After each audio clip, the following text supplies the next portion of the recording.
Every single day you make financial decisions. Some of them you think about carefully, most of them you do not think about at all. And here is the uncomfortable truth. The ones you do not think about, the automatic ones, the habitual ones, the ones that feel like they barely count, those are the ones that are quietly shaping your entire financial life. Not the big decisions. Not whether to buy a house or start a business or change careers. Those decisions get attention. Those decisions get research and spreadsheets and conversations with people you trust. The decisions that actually determine your financial future are the small, invisible, daily ones that happen so fast you barely register them as decisions at all. And the reason most people never improve their financial situation, despite genuinely wanting to, despite trying, is not that they make one catastrophic mistake. It is that they make the same small, unconscious mistakes thousands of times until the pattern becomes their life. Today, we are going to talk about how to actually make better financial decisions. Not with willpower, not with a stricter budget, but by understanding the psychological mechanics behind why people make the financial decisions they do, and how to work with those mechanics instead of fighting them. Because the difference between people who build wealth and people who struggle is not intelligence. It is not income. It is not luck. It is decision quality, repeated consistently over time. Meet Adam. He is 31 years old, has a good job, earns a reasonable salary, has tried multiple times to get his financial life on track. He has made budgets, followed them for 2 or 3 weeks, then stopped. He has set savings goals, contributed to them for a month, then dipped into them when something came up. He has told himself that starting next month, he will finally get serious. Next month has arrived many times. Nothing has changed. Adam is not lazy. Adam is not bad with money in any fundamental way. Adam is making decisions the way most humans make decisions. Reactively, emotionally, and with almost no awareness of the psychological forces driving each choice. And until he understands those forces, no budget, no app, no financial plan will stick for more than a few weeks. So what is actually happening inside Adam's head when he makes a financial decision? Here is the first thing you need to understand. Your brain does not have one decision-making system. It has two. The first system is fast, automatic, emotional. It responds to what is happening right now. It cares about immediate feelings, comfort, pleasure, relief, excitement. It is the part of your brain that sees something you want and says yes before you have finished the thought. The second system is slow, deliberate, rational. It can think about the future. It can calculate consequences. It can weigh options against each other. But it requires effort to engage. And it is easily overridden by the first system, especially when you are tired, stressed, hungry, or emotionally activated. Every financial decision you make is a negotiation between these two systems. And in most everyday situations, the fast emotional system wins. Not because you are weak, because that is how human brains are wired. This is why budgets fail. Budgets are a product of your slow rational system. They make complete sense when you create them, sitting calmly at a table with time to think. But when you are standing in a store, or scrolling online at midnight, or stressed after a difficult day, your fast system is in charge. And your fast system does not care about the budget. The solution is not to try harder to use your slow system in those moments. The solution is to set up your financial environment so that the right decisions happen automatically, without requiring your slow system to show up at all. This is the most important insight in behavioral economics, and it is the foundation of every practical suggestion in this video. Here's what this looks like in practice. The first principle is called decision elimination. The best financial decision is often the one you do not have to make in the moment. Automation is not just a convenience. It is a psychological tool that removes the negotiation between your fast and slow systems entirely. When your savings transfer happens automatically on payday, before you see the money, before you feel it, before your fast system has any awareness of it, you never have to decide to save. You never have to resist the urge to spend it instead. The decision was made once, calmly, deliberately, in advance, and then it executes forever, without requiring any further willpower. This is how wealthy people save consistently, while people who rely on willpower save inconsistently. Not because wealthy people have stronger willpower, because they automated the decision, so willpower became irrelevant. The same principle applies to investing, to bill payments, to debt repayment. Every financial behavior you automate is one fewer daily battle between your fast and slow systems. And fewer battles means better outcomes. The second principle is called friction engineering. Your fast brain takes the path of least resistance, always. So the most powerful thing you can do to improve financial decisions is change which path has the least resistance. Make the behaviors you want easier. Make the behaviors you want to avoid harder. Want to save more? Open a separate savings account at a different bank, one that takes 2 or 3 days to transfer money from. The friction of waiting makes impulsive withdrawals far less likely. Out of sight and slightly inconvenient is the savings account that actually grows. Want to spend less on things you do not need? Remove save card details from online shopping sites. Delete the apps that make impulse purchasing effortless. Add one step, any step, between the impulse and the purchase. Research consistently shows that even tiny amounts of friction, a 2-second pause, an extra click, a short waiting period, dramatically reduce impulsive financial behavior. Not because people change their minds. Because the fast brain loses interest when the path is not immediate. The third principle is called the future self problem. Here is something that neuroscience has confirmed in multiple studies.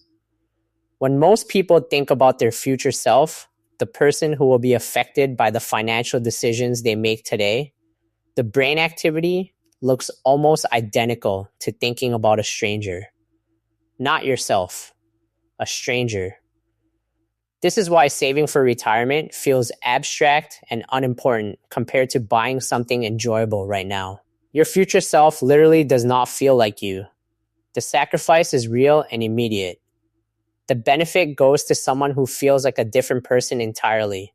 The people who make the best long-term financial decisions have found ways to make their future self feel real. Concrete. Close. Not an abstract concept, but an actual person whose life will be shaped by what you choose today. One of the most effective techniques is simple. Write down, in specific detail, what you want your financial life to look like in 10 years. Not vague goals. Specific images. Where do you live? What does your daily stress level feel like? What options do you have? What do you not have to worry about anymore? When your future self has a face and a feeling, the trade-off between spending today and saving today changes. The sacrifice becomes less about deprivation and more about investing in someone you actually care about.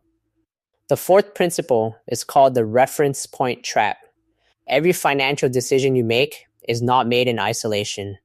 It is made relative to a reference point, a comparison that your brain uses to judge whether something is a good deal, a fair price, a smart choice. And here is the problem. Those reference points can be manipulated, and they are, constantly, by every retailer, advertiser, and financial institution you interact with. When a store shows you a product originally priced at $200 now, on sale for $80, your brain compares 80 to 200 and feels like you are saving money. Even if $80 is more than you plan to spend, even if you did not need the product at all, When a car salesperson shows you a car that costs $40,000 before showing you the car that costs $30,000, the $30,000 car feels reasonable by comparison. Your reference point was set deliberately to make the expensive option seem acceptable. This happens with insurance add-ons, subscription upgrades, mortgage features, investment products, and almost every financial product sold by someone whose income depends on you spending more. The protection against the reference point trap is simple but requires practice. Before any significant financial decision, ask yourself one question. If I had never seen the higher price, the original price, or the comparison product, would I still consider this a good decision on its own terms? Strip away the comparison. Evaluate the actual decision, not the relative one. The fifth principle is the one that connects everything together. It is called identity-based decision-making. Here is the deepest insight in all of behavioral finance. Your financial decisions are not primarily driven by logic.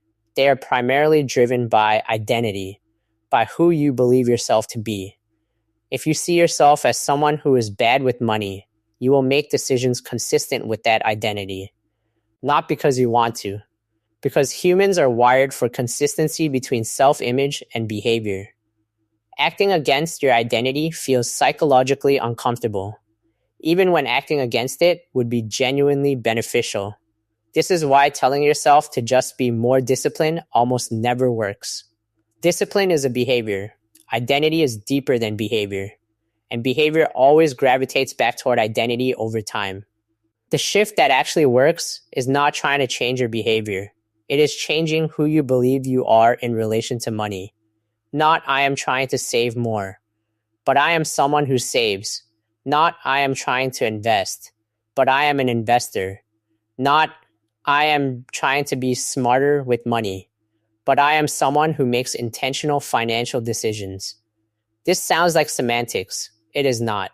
Research on identity and behavior change consistently shows that people who make identity-based commitments rather than outcome-based ones sustain behavior change at dramatically higher rates. Because once saving is something you do because of who you are, rather than something you are forcing yourself to do, it stops requiring willpower. It just becomes what happens. Here is your practical takeaway. This week, automate one financial behavior you currently rely on willpower to maintain. One savings transfer. One investment contribution. One debt payment. Pick the one that would make the biggest difference and set it to happen automatically before you can redirect it elsewhere.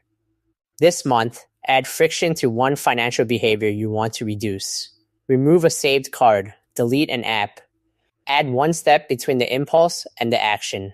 You will be surprised how much the behavior changes with almost no conscious effort. Starting today, write down in specific detail what your financial life looks like in 10 years if the decisions you are making right now compound forward. Make your future self real. Give them a life. Then, make decisions as someone who genuinely cares about that person. And starting now, notice when you are being given a reference point. When a price is shown next to a higher price. When a product is compared to a more expensive option. Ask yourself whether the decision makes sense without the comparison. And let that question guide the choice. Let me bring Adam back. He did not change everything at once. He made one change. He set up an automatic transfer that moved a fixed amount from his salary account to a separate savings account at a different bank on the same day his salary arrived. Before he could see it. Before his fast brain had any awareness of it. The first month, he barely noticed it was gone. The second month, same. By the third month, he had saved more than in the previous year combined, not because he became more disciplined, because he stopped relying on discipline entirely. 6 months later, he automated his investment contribution the same way. Then his emergency fund. Each one decided once, calmly, deliberately. Then executed automatically forever. Adam did not become a different person. He became someone who understood how decisions actually work and used that understanding to make the right ones happen without having to fight for them every single day. Here's a thought I want to leave you with. Your financial future is not determined by the big decisions you agonize over. It is determined by the small decisions you barely notice, the ones that happen automatically, the ones driven by habit, environment, and identity rather than deliberate choice. You cannot win a daily war against your own psychology. No one can. The people who build real financial lives are not the ones with the most willpower. They are the ones who set up their environment so that willpower is rarely needed. Design your financial decisions in advance. Automate the right ones. Add friction to the wrong ones. Make your future self real enough to protect. And become, in your own mind, the kind of person for whom good financial decisions are not an achievement. They are just what you do. If this video changed how you think about your own financial decisions, hit the like button. It genuinely helps more people find this content. And our next video takes us even further. We are breaking down the specific daily habits that separate people who build wealth from people who always feel like they are almost there but never quite arrive. See you there.